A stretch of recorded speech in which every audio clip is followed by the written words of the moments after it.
बीजापुर का सबसे बड़ा investment opportunity Jamuna Nagar premium यानी लेआउट की बुकिंग शुरू। सोलापुर बेंगलुरु हाईवे के पास केजीपी फुल यानी KIADB industrial area prime location town planning approved layout और फाइनल सीसी अप्रूवल के बाद बैंक से भी मिलेगी। खरीदी के बाद आपको सहूलत CC road, water, electricity, UGD, garden और ओपन जिम जैसी मॉडर्न सहूलियात के साथ रजिस्ट्रेशन और कंस्ट्रक्शन के लिए रेडी प्लॉट्स। आज ही बुकिंग कीजिए और शानदार ऑफर्स का फायदा उठाइए। जमुना नगर, आज का इन्वेस्टमेंट, कल का बेहतरीन फ्यूचर।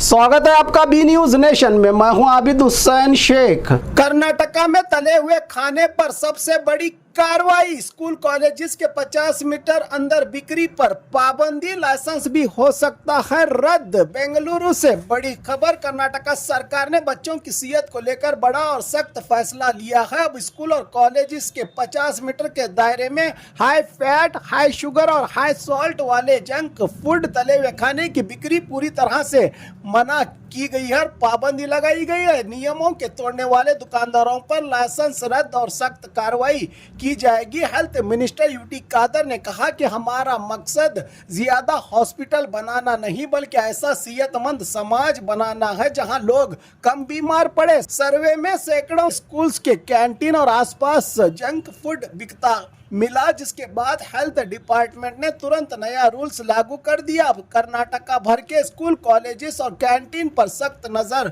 रहेगी। फूड डिपार्टमेंट की सरकार का साफ संदेश है कि बच्चों की सेहत से कोई समझौता नहीं। जंक फूड, तले हुए खाने बेचने वालों पर अब सीधी होगी कार्रवाई। ಆದಾಗ ನಾವೀಗ ಒಂದು ಹಂತಕ್ಕೆ ಇವತ್ತು ಇದೇ ರೀತಿ ಬೆಳೆದು ಬಂದು ಬಿದ್ದು ಬಹುಶಃ ಕೆಲವರಿಗೆ ರೋಗ ಎಲ್ಲ ಉಂಟು, ಏನು ಕೂಡ ಮಾಡಲಿಕ್ಕೆ ಆಗೋದಿಲ್ಲ. ನಾವು ಚಿಕಿತ್ಸೆ ಕೊಡ್ತಾ ಇರ್ಬೋದು. ಸಣ್ಣ ಮಕ್ಕಳಾದರೂ ಕೂಡ ಇವತ್ತು ಆರೋಗ್ಯವಂತ ಸಮಾಜ ಇನ್ನು 10 ವರ್ಷ ಆದ ನಂತರ ಬರಬೇಕಲ್ಲ. ಆರೋಗ್ಯವಂತ ಸಮಾಜ 10 ವರ್ಷ ಆಗಿ ಬರಬೇಕಾದ್ರೆ ಇದಕ್ಕೆ ಇಂಡಸ್ಟ್ರಿಗಳು ಯಾರು ಕೂಡ ಸಪೋರ್ಟ್ ಮಾಡಲಿಕ್ಕೆ ಹೋಗೋದಿಲ್ಲ. ಯಾಕಂತ ಹೇಳಿದರೆ ಇವರಿಗೆ ಯಾರು ಅನಾರೋಗ್ಯ ಆದರೆ ಮಾತ್ರ ವ್ಯಾಪಾರ, ಇಲ್ಲದ ವ್ಯಾಪಾರ ಆಗೋದಿಲ್ಲ ಇದರಲ್ಲಿ. ಆಗ ನಾವಿದರಲ್ಲಿ ಜಾಸ್ತಿ ಹೆಚ್ಚಿನ ಆಸಕ್ತಿ ಇವತ್ತು ನಾವು ವಹಿಸಿಕೊಂಡು ನಾವು ಒಂದು ಹಂತದ, ಯಾಕೆ ಬೇರೆ ಹಲವಾರು ನಾವು ತೀರ್ಮಾನ ತಗೊಂಡಿದ್ದೇವೆ. ಇದರಲ್ಲಿ ಒಂದು ತೀರ್ಮಾನ ಇವತ್ತು ನಾವೇನು ತಗೊಂಡಿದ್ದೇವೆ ಅಂತ ಹೇಳಿದರೆ, ಮೊನ್ನೆ ನಾನು ನಿಮಗೆಲ್ಲ ಹೇಳಿದಾಗೆ ಶಾಲೆಯಲ್ಲಿ ಮತ್ತು ಶಾಲೆಯ ಸುತ್ತಮುತ್ತ 50 ಮೀಟರ್ ವ್ಯಾಪ್ತಿಯಲ್ಲಿ ಯಾವುದೇ ಇವತ್ತು ಜಂಕ್ ಫುಡ್, ಆರೋಗ್ಯಕ್ಕೆ ಮಾರಕವಾಗುವಂಥ ಆ ಒಂದು ಎಲ್ಲ ಫುಡ್ಗಳನ್ನು ನಿಷೇಧಿಸುವಂಥ ಆದೇಶ ನಾವು ಹೊರಡಿಸಿದ್ದೇವೆ. ಇದು ಬಹುಶಃ ಹೈ ಫ್ಯಾಟ್, ಹೆಚ್ಚಿನ ಫ್ಯಾಟ್ ಇರುವಂಥದ್ದು, ಹೈ ಶುಗರ್ ಮತ್ತು ಸಾಲ್ಟ್, ಹೈ ಸಾಲ್ಟ್, ಈ ಮೂರು ಯಾವುದು ಇವತ್ತು ಒಳಪಟ್ಟಿರ್ತದೆ ಅದನ್ನು ಬಹುಶಃ ನಾವು ಇವತ್ತು ನಿಷೇಧಿಸಿದ್ದೇವೆ. ಯಾಕೆ ಈ ತೀರ್ಮಾನ ನಾವು ಇವತ್ತು ಮಾಡಿದ್ದೇವೆ ಅಂತ ಹೇಳಿದರೆ, ನಮ್ಮ ಕಮಿಷನರ್ ಶ್ರೀನಿವಾಸ್ ಅವರ ಆ ನೇತೃತ್ವದಲ್ಲಿ ನಾವು ನಿರ್ದೇಶನ ನೀಡಿದಂತೆ ಬೇರೆ ಬೇರೆ ಕಡೆಗೆ ಸರ್ವೆ ಮಾಡಿತ್ತು. ಸರ್ವೆ ಮಾಡುವಾಗ ಸುಮಾರು 100ಕ್ಕಿಂತಲೂ ಅಧಿಕ ಸ್ಕೂಲ್ಗಳಲ್ಲಿ, ಶಾಲೆಯಲ್ಲಿ, ಅಲ್ಲಿ ಶಾಲೆ ಒಳಗಡೆ ಕ್ಯಾಂಟೀನಲ್ಲೇ ಜಂಕ್ ಫುಡ್ಡನ್ನು ಇವತ್ತು ಕೊಡ್ತಾ ಇದ್ದಾರೆ. ಶಾಲೆಯಲ್ಲಿ, ಹೊರಗೆ ಬಿಡಿ ಸುತ್ತಮುತ್ತ ಆ ಕ್ಯಾಂಟೀನಲ್ಲಿ, ಇನ್ನೊಂದಲ್ಲೆಲ್ಲ. ಮತ್ತು ಎಲ್ಲಿ ಜಾಸ್ತಿ ಫೀಸ್ ಇದೆ ಅಲ್ಲಿ ಜಾಸ್ತಿ ಅಂತ ಅದು ಕೊಡುವುದು. ಇದಕ್ಕೆ ಇದನ್ನು ಅವರು ಕೂಡ ಮನವರಿಕೆ ಮಾಡಿ ಕೊಟ್ಟಿದ್ದಾರೆ. ಮತ್ತು ಇದನ್ನು ಎಲ್ಲ ಶಾಲೆಗಳಿಗೆ ಮತ್ತು ಎಲ್ಲ ಕಾಲೇಜ್ ಮತ್ತು ನಮ್ಮ ಆ ಸುತ್ತಮುತ್ತಲಿನವರಿಗೆ ಈ ಒಂದು ನಿಯಮ ತರಬೇಕಂತೇಳಿ ನಾವು ಇವತ್ತೊಂದು ಆದೇಶ ನಾವು ಇವತ್ತು ಪಾಸ್ ಮಾಡಿದ್ದೇವೆ.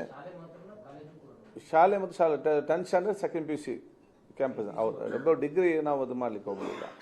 ಯಾಕಂತ ಹೇಳಿದರೆ ಆ ವ್ಯಾಪ್ತಿಯಲ್ಲಿ ಇದು ನಾವು ಕರ್ನಾಟಕ ರಾಜ್ಯವನ್ನು ಒಂದು 5-10 ವರ್ಷ ಆದರೂ ಕೂಡ ಇವತ್ತು ಸುಧಾರಿಸಿಕೊಂಡು ಹೋಗೋದು ಕೆಲಸ ಇವತ್ತು PUC ಇದರಲ್ಲಿ. ಅದಕ್ಕಾಗಿ ಬಹುಶಃ ಇವತ್ತು ಒಂದು ನಿರ್ದಿಷ್ಟವಾದ ಕಾನೂನು ವ್ಯಾಪ್ತಿಯಲ್ಲಿ ಸೆಂಟ್ರಲ್ ಆ್ಯಕ್ಟ್ ಒಳಪಟ್ಟು ಸೇರಿದಂತೆ ನಾವೊಂದು ಇವತ್ತು ರೂಲ್ಸನ್ನು ಇವತ್ತು ಜಾರಿ ಮಾಡಿ ಅದು ನಿಮ್ಮ ಮುಖಾಂತರ ನಾವು ಇವತ್ತು ಮೊದಲನೆಯಾಗಿ ಸಮಾಜಕ್ಕೆ ಅರ್ಪಿಸ್ತಿದ್ದೇವೆ. ನಾಳೆಯಿಂದ ನಾವೆಲ್ಲ ಕಡೆ ಅದನ್ನು ಕೂಡ ಅವರಿಗೆ ನಿರ್ದೇಶನ ಕೊಡ್ತಾ ಇವತ್ತಿದ್ದೇವೆ. ಇದನ್ನು ಬಹುಶಃ ನಾವು ಭಾಳ ಸ್ಟ್ರಿಕ್ಟಾಗಿ ನಾವು ಇವತ್ತು ಅನುಷ್ಠಾನ ಮಾಡಲಿಕ್ಕೆ ನಾವು ಇವತ್ತು ಯೋಜನೆ ಇವತ್ತು ಮಾಡಿದ್ದೀವಿ. ಅವ್ರು ಕಾಪಿ ಕೊಟ್ಟರು, ಎಲ್ಲರಿಗೂ ಕಾಪಿ ಕೊಟ್ಟಿವ್ರೆ. ನಾವು ಬಹುಶಃ ಇವತ್ತು ಯಾರಾದರೂ ಇದನ್ನು ವೈಲೇಟ್ ಮಾಡಿದರೆ ಒಂದು ನಮಗೆ ಫೈನ್ ಹಾಕುವಂಥ ಅವಕಾಶ ಕೂಡ ಇದೆ. ಆದರೆ ನಾವು ಅಷ್ಟಕ್ಕೆ ನಾವು ಸಮಾಧಾನ ಆಗುವುದಿಲ್ಲ. ಯಾಕೆ? ಲಕ್ಷಾಂತರ ರೂಪಾಯಿ ಕಲೆಕ್ಷನ್ ಮಾಡೋರಿಗೆ ಫೈನ್ ಏನು ಲೆಕ್ಕನೇ ಇಲ್ಲ ಕೊಡಲಿಕ್ಕೆ, ಹೆಚ್ಚು ಕಮ್ಮಿ ಆದರೂ ಕೂಡ ಕೊಡ್ತಾರೆ. ಇದು ನಾವು ಫೈನ್ ಹಾಕುವ ಜೊತೆಯಲ್ಲಿ ನಾವು ಎಜುಕೇಷನ್ ಡಿಪಾರ್ಟ್ಮೆಂಟ್ ಜೊತೆ ಕೂಡ ನಾವು ಚರ್ಚೆ ಮಾಡ್ತೇವೆ. ಆ ಎಲ್ಲ ರೂಲ್ಸಲ್ಲಿ ಇದನ್ನು ಸೇರಿಸಲಿಕ್ಕೆ ನಾವು ಒಂದು ಪ್ರಯತ್ನ ಮಾಡ್ತೇವೆ.